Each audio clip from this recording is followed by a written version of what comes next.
بسم اللہ الرحمن الرحیم۔ السلام علیکم۔ حیض یعنی مینسس کی حالت میں عورت کے لیے درج ذیل کام حرام ہے۔ نمبر 1، حیض کے دنوں میں عورت کے لیے قرآن کریم کی زبانی یا دیکھ کر تلاوت کرنا اور قرآن کریم کو براہ راست بغیر کسی کپڑے کے ہاتھ لگانا ناجائز ہے۔ نمبر 2، حیض کی حالت میں عورت کے لیے کوئی بھی نماز پڑھنا جائز نہیں۔ نمبر 3، حیض کی حالت میں عورت کے لیے کسی بھی قسم کا روزہ رکھنا چاہے فرض ہو یا نفل جائز نہیں۔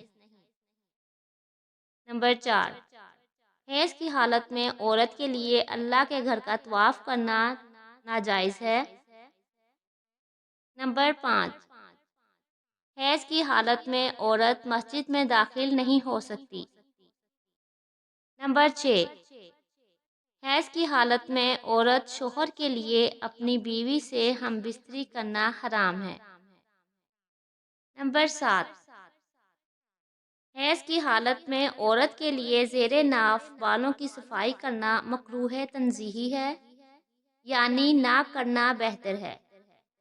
البتہ اگر حیض کے دنوں میں زیر ناف بال وغیرہ کو 40 دن سے زائد ہونے لگیں تو ان کی صفائی کرنا ضروری ہے۔ ویڈیو پسند آئے تو ویڈیو کو لائک اور شیئر ضرور کیجیے گا، اور جو میرے چینل پر نئے ہیں وہ میرے چینل کو سبسکرائب کر لیجیے۔ اللہ حافظ۔